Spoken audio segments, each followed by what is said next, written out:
You look at all the legacy that ancient Egypt left us, and yet archaeologists and others say, gosh, we just can't understand what they were all about. They're so mysterious, so obscure. I always thought, for heaven's sake, so much of their language was left to us in symbol, and there must be secret societies that have carried forward the ancient Egyptian cosmology and belief system up to the present. And it was such a vast and in-depth civilization. Surely we have some legacy that we can understand here today. And indeed there is. And I've turned to Moustafa Gadalla. He's with the Tehuti Research Foundation and the author of about 10 books on the subject for answers. What was the ancient Egyptian cosmology? How do we understand it through our own eyes today, given our scientific understanding, given our kind of Christian worldview for the country, and all of that? What were they all about? And what did they have to say about the nature of reality and the world we live in? Moustafa, thanks so much for joining us. Good to have you here. Thank you. Thank you for having me. Tell me a bit about your background and how you got into this, made this your life's work. Well, I was born in 1944 in Cairo, Egypt, and I graduated as a civil engineer in 1967. And I immigrated to the United States in 1971. And I practiced engineering until about maybe 5 years ago. And about 10 years ago, I started thinking that something is calling me to write about ancient Egypt. There are so many books, so many TV programs, so many specials, yet very little knowledge is known. People can be intrigued by a program or by a colorful book, yet they haven't really learned anything. So I thought that maybe it is my calling, being an Egyptian American, is to transform this knowledge to the Western mind and to the world as a whole. Where did you get your understanding of what ancient Egypt, their belief system, their worldview was? From different sources. It's like when you are looking for something unknown, then you try to reach different sources. You read from academic Egyptologists, but who tend to ignore anything that is not archaeologically related. You also look at the ancient traditions. We look at the early Greek writings of Herodotus, Plutarch, Diodorus. Many of these people left us volumes of how the ancient Egyptians were living at that time. Because they went over there and talked to the priest and observed the society and learned about them and then came back and wrote it down, right? That's correct. And in addition, they were contemporaries, to that, And in addition to that, the continuation of the ancient traditions. Right. Yeah. You can see it in the backyard, in the backyard, so to speak, in Egypt, that all this tradition is being continued, but it is how do you look for it? It is so close you can see it, but you'll be surprised once you put it together that it's still alive and vibrant. So I'm glad you undertook this, because it's long been a question in my mind. Because, what's interesting about Egypt is this huge system in which everything fit in, from the sciences to the art to the architecture to the medicine to every aspect of society was all stemming from, that's my sense of it, all stemming from a whole complete unified picture, much like the Vedas in India and China. And so here are these legacies of in some societies that remain intact, and unfortunately in Egypt, like so much of the rest of the world, it was cut off at one point. But it's nice to go back there and see what was it, and how did they integrate everything? And wouldn't that be a nice lesson for us today, to learn to integrate all of our various institutions and areas of learning? Yeah, the ancient Egyptian, something which there was a very telling statement by Herodotus in he is considered the father of history.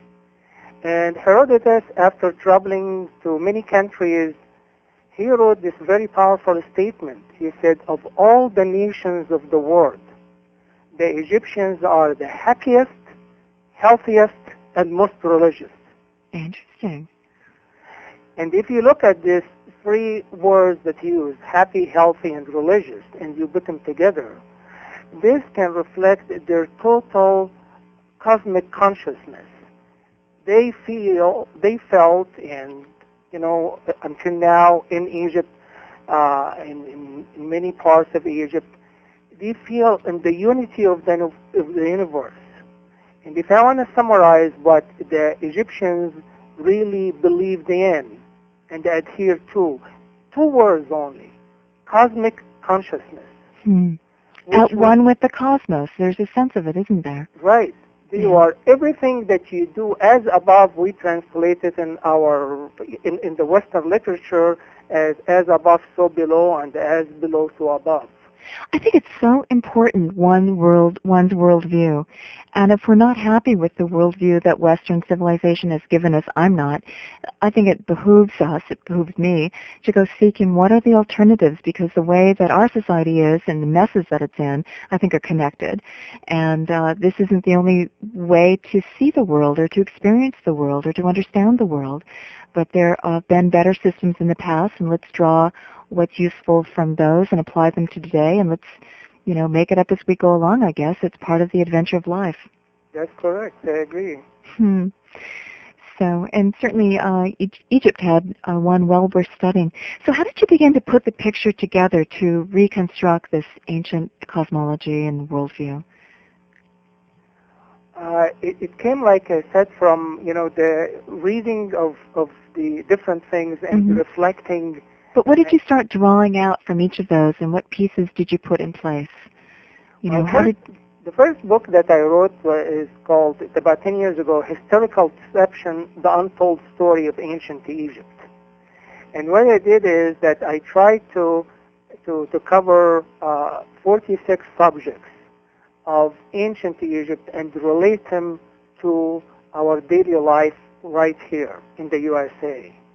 And I had to research about the language and how languages come from, and study the Bible and find the interface between the Bible accounts and ancient Egypt, the status of women, the justice system in Egypt, the science and technology.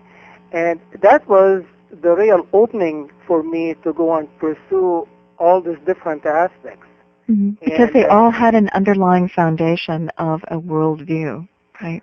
That's correct. The Egyptian, when I say the Egyptian, I hate to say that, and the Egyptians never used that word, by the way. They called themselves Cometians, wasn't it? Or no, they didn't call themselves anything. See, this is the most incredible thing. Okay. Because we are, what are we? We are people.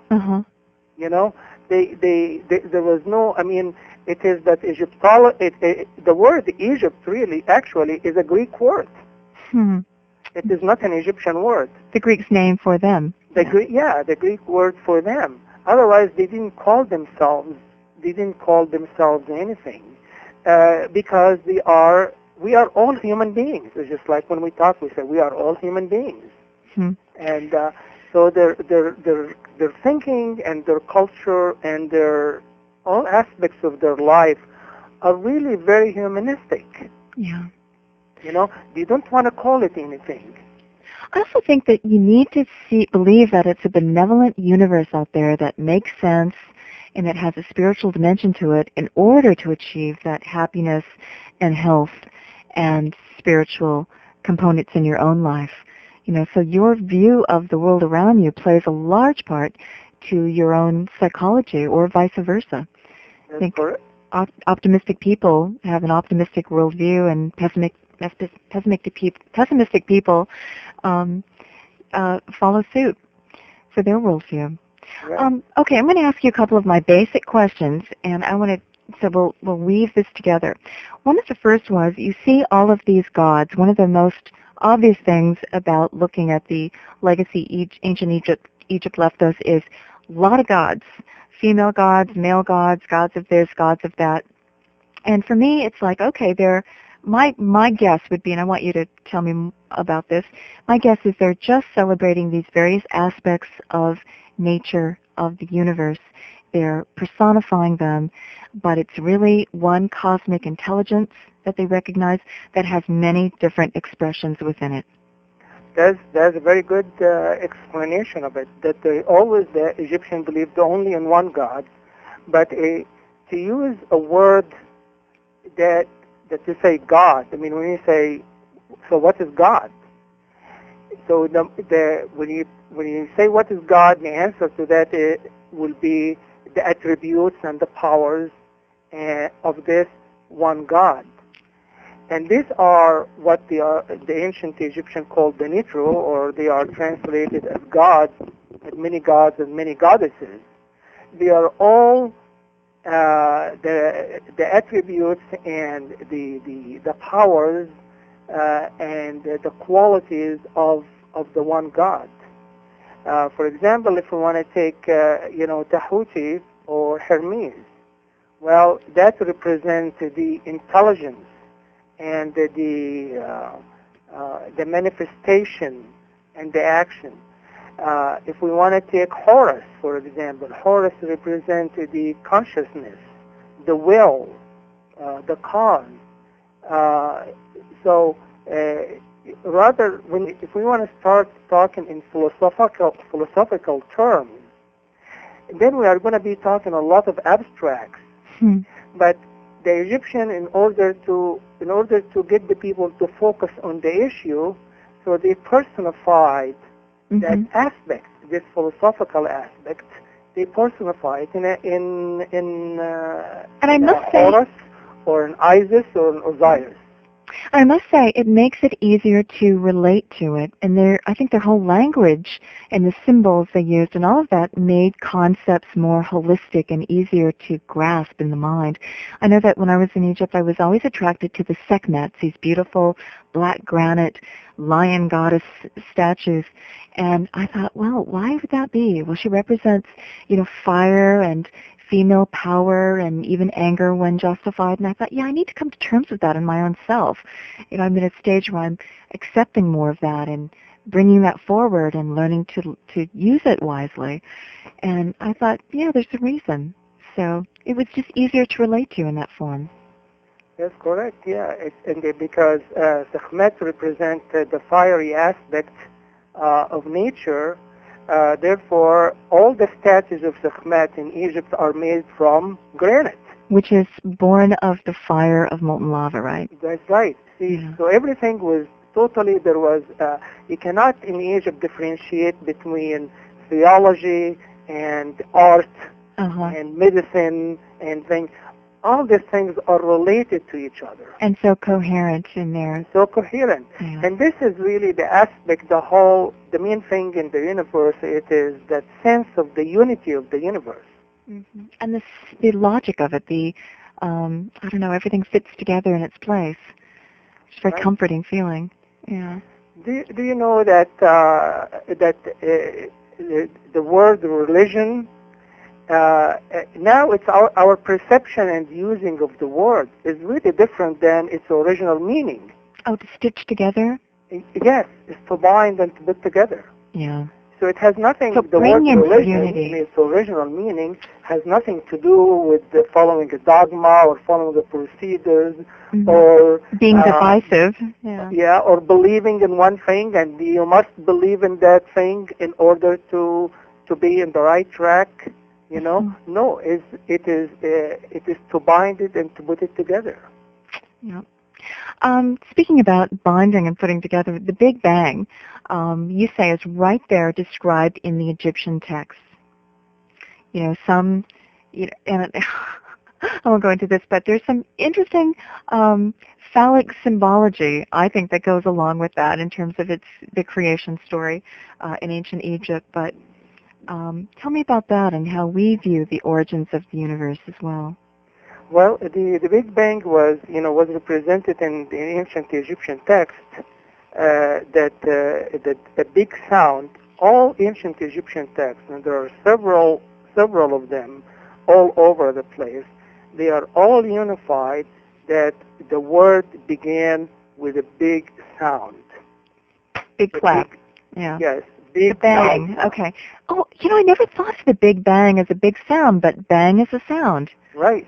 And so even it's right there implicated in our own word for it. That's right. Interesting. It is the big sound. And who represented the sound is Tehuti or Hermes. He is that sound that created the word. Okay. So it's reflected back into the Judaic texts about in the beginning was the Word and the Word was God. That's correct. So it's kind of a toned-down version of that, isn't it? That's correct, yes. Yeah. So all this, we talk about the sound. And it was the sound that created the word. And if you look at it in a scientific terms, you'll find out that every letter we pronounce in whatever language it is, it has its own vibrational form. Like you can draw. I'm sure there are a lot of equipment right now are measuring the vibration when I talk and when you talk, because whatever we are saying has a body to it, has a form to it. It's stirring up the air around us, so then everything has a vibration, a frequency, and a sound. That's right, and that's what causes the sound. What causes the sound to travel is that the particles, the air particles next to our mouth, goes back and forth, and they go back and forth in a certain way that is translated into your ear as the words I'm saying, and that's how we communicate. And if we look at it, it is in everything around us. It's in every sound that we hear, and to the many, many sounds that we do not hear. Those that are outside our range of hearing, yeah. That's correct, because we have our senses are limited in what we can hear and what we can see. Well, it's a good thing, or we'd be quite overwhelmed, wouldn't we, with just way too much information. So that's correct, and that's the beauty of the universe, Everything in its place. These numerical codes of creation then would naturally arrive, because if it's a frequency, then it would have a numeric aspect to it. You take any sound and you can divide it up, as the ancient Greeks, which probably learned it from the Egyptians, but you can divide any string of a stringed instrument into its mathematical components, and you get tones associated with the different lengths of string. A nice way to illustrate the relationship between math and sound and creation. That's correct, yeah. And I wrote a book about the musical aspect in Egypt also, about the division of the string to provide the different tones. Which book would that be of yours? Pardon me? Which book is that of yours? It's called Egyptian Rhythm, the Heavenly Melodies. Oh, okay. And it talks about it describes the theory and practice and the ethos of music as it applied in ancient times. And it is very, like, all my books are very well documented with the sources of where they came from. I took piano. I was forced to take piano when I was like 6 or something, and I hated it and didn't last. But if I had had a musical education that included creation, that's right. all this stuff, I mean, think about the joy that knowing and understanding music would be if you got the holistic approach. But go ahead. Yes.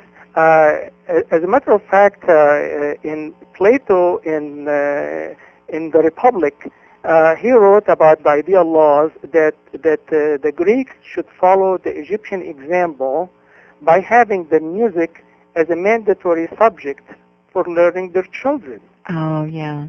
It's and he wrote about that, and I quote Plato and what he said also in the book I mentioned, the Egyptian Rhythm, the Heavenly Melodies. Well, there's another reason for that, and they found that children who play musical instruments from an early age develop more corpus callosum between the two hemispheres of the brain. So the brains actually coordinate better, talk to each other better. Right, because music is what binds the physical and the metaphysical. Oh. And if we understand music, and if we can really we can feel it and relate to it, then we can really progress from our isolation in the physical world to go into the metaphysical world, which is much larger than our world. And know how to use sound and music and voice to communicate with spirit. Right. It is the mode of communication, like if the mode of communication with God, if you wanna, you wanna use that expression. Mm-hmm. So the music, and then the relationship in music between that that you find that in music, the division two-thirds of the string length will provide us with the fifth, or the perfect fifth. And how the perfect fifth is the cause of all sounds. The diatonic scale is nothing more than the development of a sequence of fifths that they follow each other. You know, you've lost me because I don't understand music theory, but you'll have to tell me about that in a later day. Okay. Well, it is in the book Egyptian Rhythm. I'm going to have to look at that one. Yeah. If you say, let's say you go in the piano, okay, and take any tone, okay, just hit any key, and then go 5, okay, that will be the upper fifth. Right? Oh, so it's 5 parts out of 8, right? Yeah. Because an octave is 8 notes. Right. So if you go 5, okay, that will get you the fifth. Okay. Is that relating to the golden mean proportion? Because you mentioned 2/3, what's left over is 1/3, and that's, 1/3 of a whole is that golden mean proportion, roughly? It is, yeah, exactly, because it becomes the ratio of 5 to 8, and 5 to 8, which is the 5 keys, to the 8, which is the octave, it's about is the closest number of the to whole. the golden ratio. Wow. Oh, thank you. That was a beautiful explanation. You so know, we're right back when you go 5 the other way, down scale, okay, that again is an octave. And then if you go from that new point and you have 5 to its next fifth, and if you go 3 direction this way and 3 direction that way, and write down the musical notes that you got, you find out that you got the diatonic scale. Oh, and that's how the diatonic scale came from. It's from the fifth. Isn't that interesting? Yeah. Oh my, wow. It is so beautiful, and it's just the more you know, you relate to it and understand it. If you feel good about yourself and about the universe, and the green looks greener, and and everything starts the to make sounds sense. nicer, and it's very comforting. It's a very comforting worldview when everything fits together beautifully. You feel like there's some grand, benevolent intelligence behind it. And therefore, you must be okay at your very core. Very different from original sin in Christianity, I think. Right. It's everything. That's why when we go back to Herodotus, Egyptians are the happiest, healthiest, and most religious. Yeah. This is something that you always notice about the Egyptians, how happy and religious they are. It's because the universe is very beautiful. It's the more you learn about it, the more you can relate to it, and the more everything looks great. Well, I think part of making beauty in your world is stemming from a worldview that looks harmonious and beautiful. And when you look around at take modern art, most of it is so ugly and so distressed and, so troubled. Look at our architecture. It's made to fall apart, all this planned obsolescence, all of the artifacts we produce. So most of them are so ugly. And you look at some of these ancient societies and everything they produced was so beautiful. Aesthetically, there's got to be a reason for that. Because they also followed the harmonic law of proportion, which is the same thing as the same harmonic laws that apply to music also apply to architectural. So there's no question why these certain scales, the 5 to 8 and the musical scale, sound so beautiful to our ears. We're conditioned to hear that sacred proportion in music, just as our eyes see sacred proportion in art and architecture, and our own bodies are built along these principles, and we say that's beautiful, right? It's no accident. The two, and in one of my books, which is called Egyptian Harmony, the visual music, because I'm calling the writing, the architectural, the art, as visual, because we relate to it with our eyes, but they are nothing but visual music. The music, the law of music, and the law of the writing and the art and the building, they are one and the same. You know, and I explained that in my book, and how also both of them relate to the golden proportion, as the key to the cosmic law of the universe. I was thinking, Moustafa, that there is a big difference between the Western version of the Big Bang as creation story and the ancient Egyptian, and that is that science says, oh, the Big Bang just sprang out of nothingness. We can't explain, where all this matter came from, etc. And I think that the Egyptians, as many ancient peoples, felt that there was this underlying matrix of gods, universal intelligence, energy, life force, whatever, and that it's what manifested material stuff to spring forth out of this void or this underlying matrix. With the movie Matrix, everybody's top 10 list coming out soon, the second episode, we're all very aware that there's much more to this physical world, and most ancient societies understood this. Yeah, actually, there is a big agreement between the ancient Egyptian creation text and the present scientific view of the creation, because the scientists they refer that the origin of the world was an abyss. They call it a neutron soup. Oh, so that's just a scientific term contrasting to the more poetic one of the ancient peoples. Okay.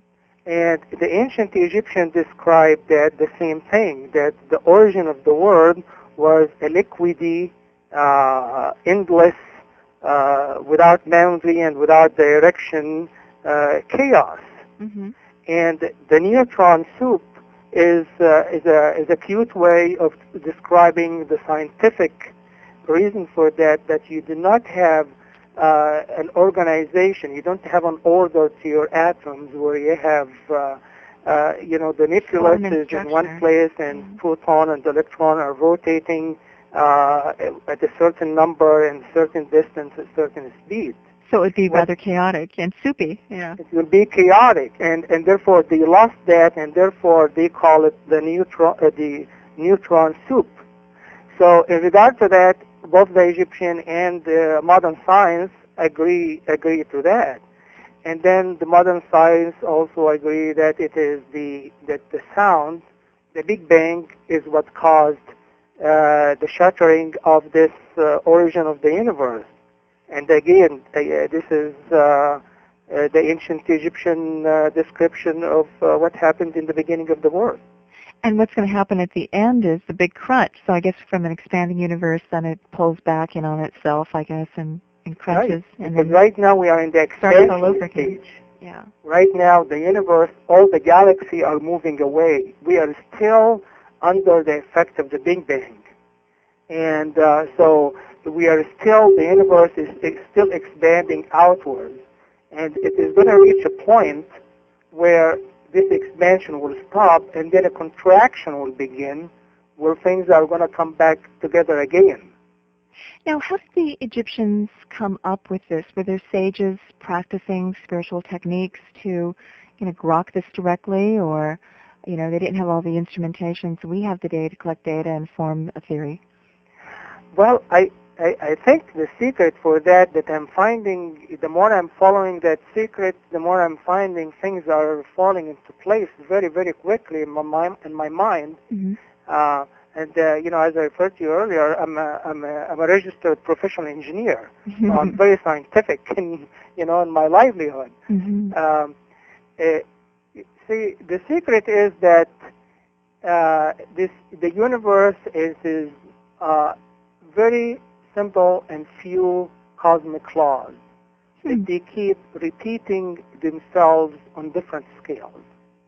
Okay, so if you believe as above, so below, then you can observe a few principles of nature right here on your own turf, and Right. you can apply that to the cosmos in general. Right. Once you have this state of mind, see, like we talked earlier, that it is what you really want to believe. I mean, if you want to believe that there is all these possibilities, you're going to look for them and you're going to find them. Mm-hmm. But if you want to say that no, when you die, and there's all the possibility, if I can see it, it doesn't exist, etc., then you already closed the door on learning.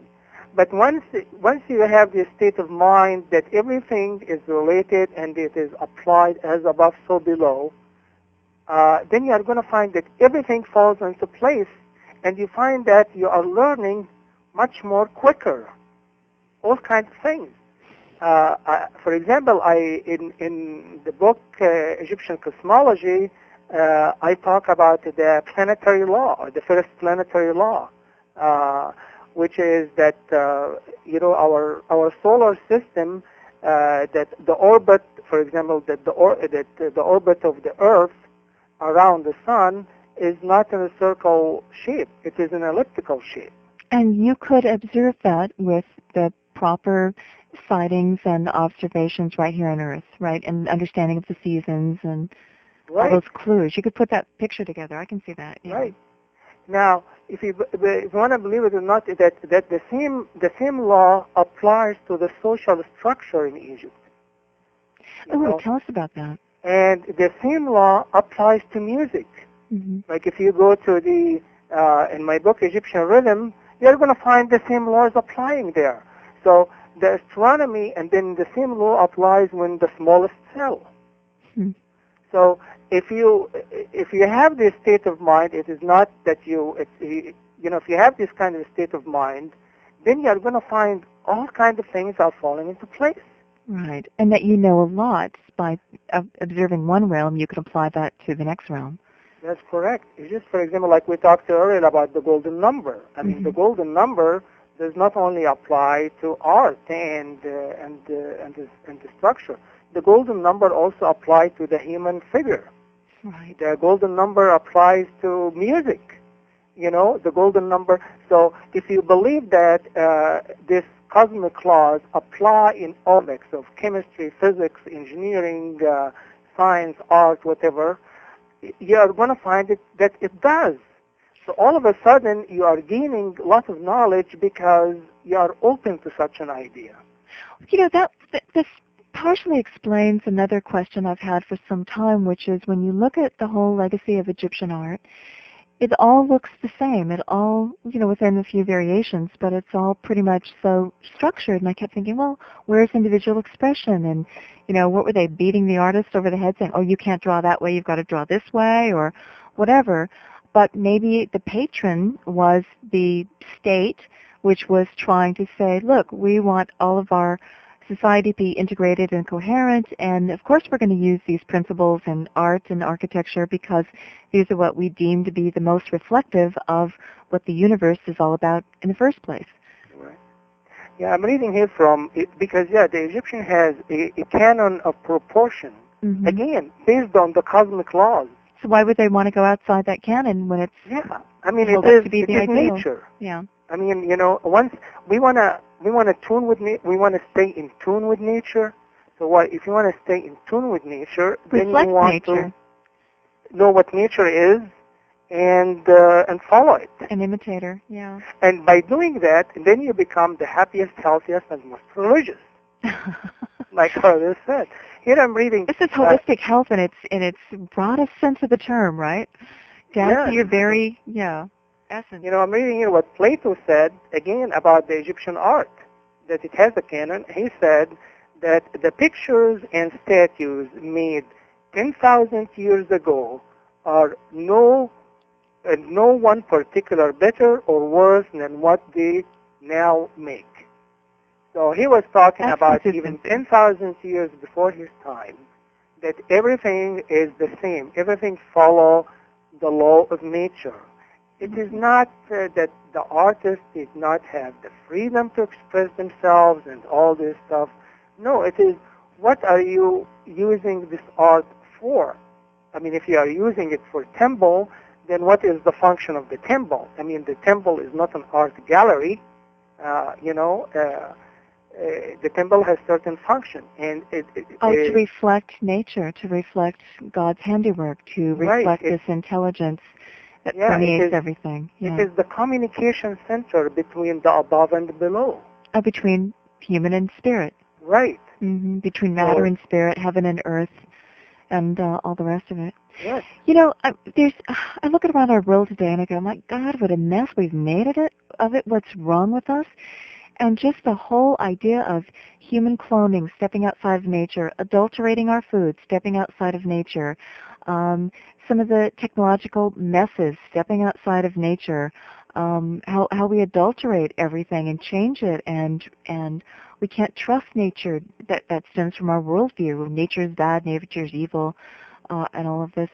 You know, I'm just going, gosh, those of us who really feel, my God, let's be in harmony with nature, look at our Western society and go, oh, how did we get so far from the source? And so I guess you're answering what problems I have with the world I live in, which is look at the mess we've made of it, because something in my soul harkens back to, why can't we be aligned? Why can't we do things in harmony with nature? Why can't we work with nature instead of against her? It's just something in my very stance of the world.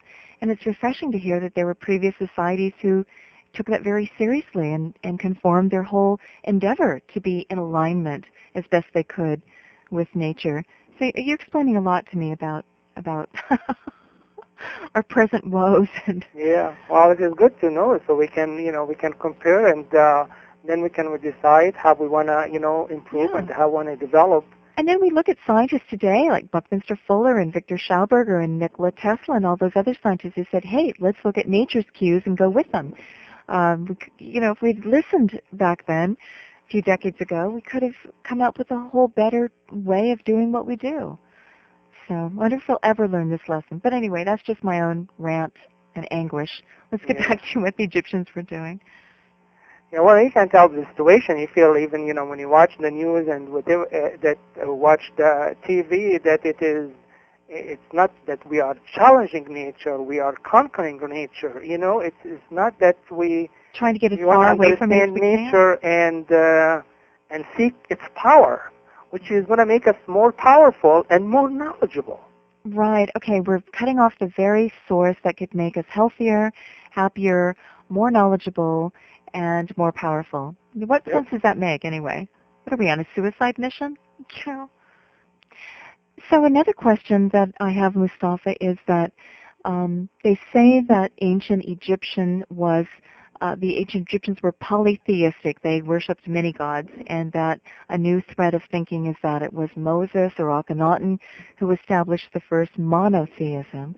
But you say what the Egyptians were doing was the true monotheism. Can you explain that?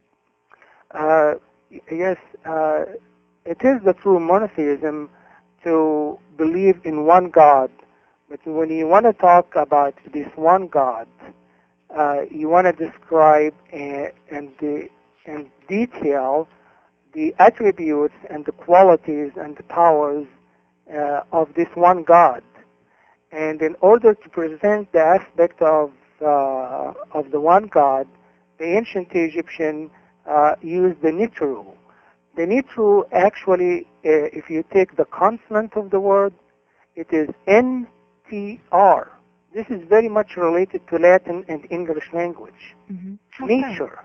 Oh, God. Wow. Nitru meaning the natures of God. And nature was worshipped because nature was seen as God's handiwork. If you want to get close to God, you can do so through nature, correct? Right. Okay. And this is the same thing, for example, to give a good example, we always say that man is made in the image of God. And man is the mini universe or the miniature universe. Now, if we say, for example, that do you know John Doe? Then everybody is, I don't know. Well, I said a name. See, a name doesn't mean anything. Mm-hmm. But if we say it is, John Doe who was born in that date in that place and he's doing that now and he's doing this function, the more we know about that person, the more we know what John Doe stands for. So it is all this avenue and all these attributes and qualities of that person that is describe the nature or natures of John Doe. So the more we understand that, the more we understand that person. So there is absolutely no conflict in it whatsoever. We can also see that, by the way, many people don't notice that the name of Ra in ancient Egypt is to represent God the Creator. He is the creation aspect of the universe.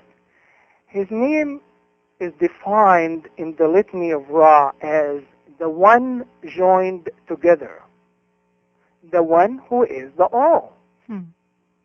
Oh, the many parts making a unity. That's right. It is the wholeness of the universe. It is the unity of the universe. When we talk about the unity of the universe, we are talking about one that encompasses the multitude. So when we say that, it is the same definition for God. Sounds like a basic tentative relation that we can relate to. Now, here's another question I have. You look around the walls of most ancient Egyptian temples, and it looks like, cartoon panels. There's some action going on. You're supposed to read from one panel to the next, to the next, to the next, and it tells a story. And I look around at the ancient Maya and their ball courts, and I'm told that these were playing out the dynamics of creation. We want to recreate this. This is heaven on earth. Let's play out the whole play of the cosmos here in human games. You look at the passion plays of the Eleusinian, how do you say it? Eleusinian Greeks, and I'm told these were dramatic plays that were said to be teaching the unfolding of certain dynamics of spiritual progress or whatever it was. And you talk about passion plays. So this is very interesting, this kind of recreate not just the static images, but the whole dynamics and play and storyline of creation too. Tell me about that. Well, the story of some people that they call mythology, it is not really a mythology in that sense of the word. They are more, I think a better word for that will be allegories. Okay. Because what they are is the best way to teach about any subject is to put it in a story form. Right. So the Egyptian were, and I have an article on the website that's called Egyptian the Master Teachers, and it tells how the Egyptians convert knowledge in cosmology, in science, in music, in all aspects into story form, so that the people, everybody can understand it and we can relate the parts to the whole. Well, for one thing, human beings like to have story. They like beginning, middles, and ends. It helps us contain and learn and understand nature. Yeah. Yeah, and it makes it easy for the person to visualize, because if it is a lot of words that you cannot visualize in your mind and you can put it together, then it doesn't stick. Oh, stories engage our senses, and it helps us anchor it in time and place. That's right. And isn't that the ultimate objective, that when we learn about knowledge, that we want to learn about it so it can stick in our minds? It's effective teaching, yeah. That's right, yeah. And fun learning. Yeah, we do better when it conforms to the way that we're built. Right, Yeah. and it makes teaching fun, because when you talk, if you start talking philosophy, and you start saying, you say, you got to be, you got to be brave. Well, what is brave? I mean, brave in some people's mind could mean reckless. In other people's mind, it means kind of timid. In other mind, it can mean thoughtful. So by using a word, you really would not fully grasp the intent of it, right, or the depth of it. Look at all the different definitions in a dictionary for one word. There's so many different contextual meanings. Right, and then there are different perceptions. But if you use it in a story form, okay, your mind will establish the pattern exactly of what this character represents. It's just like watching a good movie. You know, it doesn't even, it doesn't have to be an old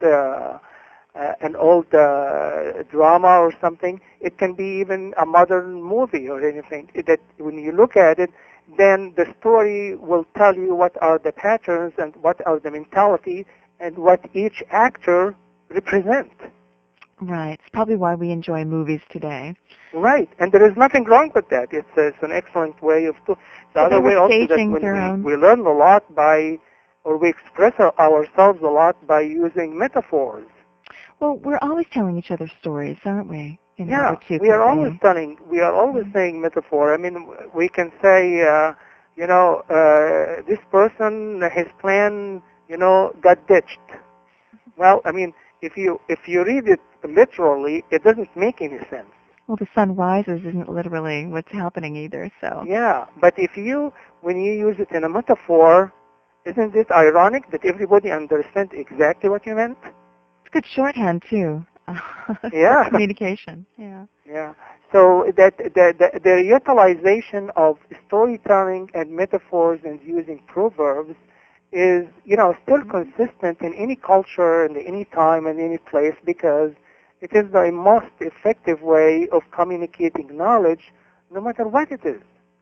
Okay, so I get the sense that the Egyptian hierarchy wanted to dispense this kind of understanding down to the very tips of society, that they wanted it all saturated through, and so that they would use effective storytelling. They would use symbols that could be readily understood. They would plaster it everywhere, that they wanted to bring everybody along in the same boat of finding this coherence of nature, finding these universal principles, seeing how they applied in all aspects of life in order to create a happy, healthy, and spiritually oriented community, as opposed to some societies where they want to keep their knowledge secret and keep it from the masses because they felt knowledge is power, and they certainly didn't want to give this kind of power out to everybody. What would their job then be? And I'm sure that there were conclaves of secret, learning and all that in Egyptian society. But it's interesting that it seemed that they want to spread the word. They wanted to spread this benevolent, coherent worldview. Am I guessing?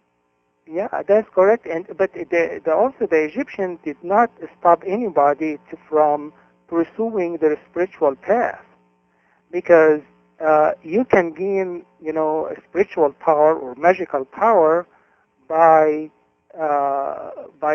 training. You cannot learn that in a book or read about it in a class or something. You have to do it and you have to practice it. So that is what's also available and still is available nowadays. And it is therefore that the ancient Egyptians were renowned for their magical powers, and until now they are. Their ability to do this extraordinary, extra-human things that we call magic. So now, how do you understand the magic that they were up to? How do you understand it? Well, the magic is more or less, it is the utilization of supernatural powers. Do you think there were supernatural powers that they were employing, or do you think it was kind of tricks and a little knowledge of physics here and there and staging it like sideshow magic? No, it is supernatural power. It is within us to learn, because the way we have it, the way we are using in this society and in the world in general, it's like we are utilizing maybe the tip of the iceberg. Mm-hmm.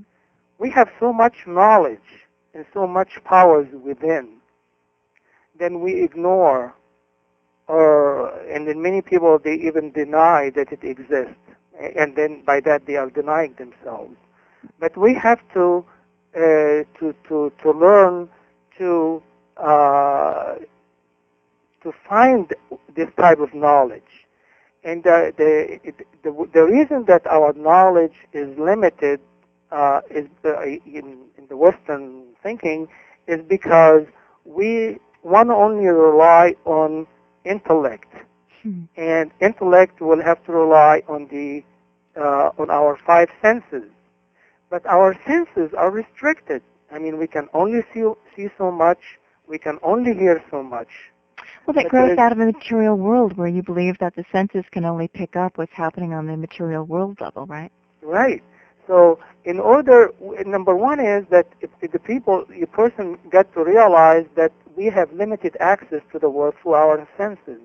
Now, in order to escape that box, by escaping our senses, we can go beyond that, and then we'll be able to see more and hear more. Mm-hmm. And by doing this, we'll be able to utilize this power to do different things. I mean, there are so many things that people would look at in the structure, and I'm sure that you notice in Egypt, and say, how did they ever build this? How did they ever do that? How did they ever do this? And it goes on and on in many aspects. And your answer for that is? And it was very simple for them that it wasn't even worth writing about it. It is because they are able to utilize this supernatural power to counter the effect of gravity, or to do many things that we don't have access to it now, because we insist on using the intellect only and not the intuition. You see, the Egyptian, and this is something very unique about the Egyptian and the Egyptian Sufism nowadays. Egyptian Sufism is different than any other Sufism in any other parts of the world. And that is the emphasis in utilizing both your intellect and your intuition in gaining knowledge. Uh-huh. This is very powerful. The two of them got to work together, and they got to enhance each other. I agree with that, and that's why I asked you earlier, how do you think those early Egyptians knew about the structure, the beginning of the universe, whatever? Did they observe and guess, or did they kind of go into direct knowing, trance states, other dimensional, kind of higher connection kind of thing? That's correct. They escaped the box. They escaped the material world. You were able to go beyond the material world. Now, as a scientist, somebody schooled in engineering and all of that, how did you come to accept this? Because so many people bump up against this very question, and they have to say, well, yes, it's true, because I've had this experience spontaneously, or they say, no, that's not possible, and immediately shut down. So what was your journey to accept this greater potential for human being and this connection to spirit, given your background? It is, even like we were saying, when I was studying engineering and stuff, you think I'm dealing totally with the material world. And, I remember that some of my teachers would say, you have to feel the number. Oh, you see? You have to feel, when you say, well, how do I know? You say, you have to feel it if it is right or wrong. So use your you intuition. got to use this power. Your whatever you don't, maybe you can define it. It's because we are limited. You have to use this power in order to project yourself into it. Mm-hmm. It's like when I design a concrete structure or a steel building or something like this. I use my intellectual knowledge, and then I project myself into it. And it may sound crazy, and I feel the wind coming, or the snowstorm, or the rain. An altered state. You have to project yourself and feel it. You have to let yourself loose. And that's why nature will talk to you. That's why the scientists who, Buckminster Fuller went away 1 month a year and just communed with nature. Viktor Schauberger, Tesla had these altered states of experience, so it informed their work. They were able to let nature speak to them directly and bring that message through in their work. Yeah, there are all kinds of spirits and energy around us that they want to help us, and they want to talk to us, and they tell us many things. But it's like they are behind a glass wall. We have to learn how to open the door. To let it through. And the person you get to look for them. I mean, if you don't want to look for them, if you don't want to hear them, of course you're not going to see or hear anything. Because this is self-fulfilling prophecy. If you say it's not there, you won't see it. Last question in this hour remaining. So do you think that our Western worldview, through maybe science finally getting on to the subtler realms with better and better instrumentation to detect it, theories that are far-reaching, quantum physics, adding to Newtonian physics and all the rest of it, will put back into place that underlying matrix of the creation and therefore give us all a platform to embrace the mysteries once again? I believe it helps a lot to the new discoveries help a lot to be more spiritual than if we want to. However, I'm not sure that many people look at it that way. When you hear these people, they are talking about new frontiers and this and that, and the new knowledge does not humble them. I truly believe that when you learn something or somebody learns something, that the new knowledge will humble them, and if you don't get humbled, then they don't get the full experience. I think what you're saying is absolutely true. When you come face to face in those wonderful magical moments with the mystery, you are humbled. Yeah, you are you have humbled. to be humble, and the happiness is inside, It's a joy at embracing the awe of the universe. Yeah. Right, and being you look down, and you don't feel that, but when you hear about people and they feel that sense of superiority. Mm-hmm. We have known now about that. We are advanced. We are so advanced now. I don't think that they got it yet, You make such an important distinction. Thank you, Moustafa. You are such a wealth of in your field, and I want to come back again and again and learn more about all the work that you've done. Because, like the Egyptian way, we don't own anything. We don't own knowledge, and whatever we know, we have to give back. Well, thanks for doing so in your 10 books and website, which is Egypt-Tehuti, Tehuti.org. That was Moustafa Gadalla. Thank you, Moustafa, and thank you for listening. I'm Laura Lee.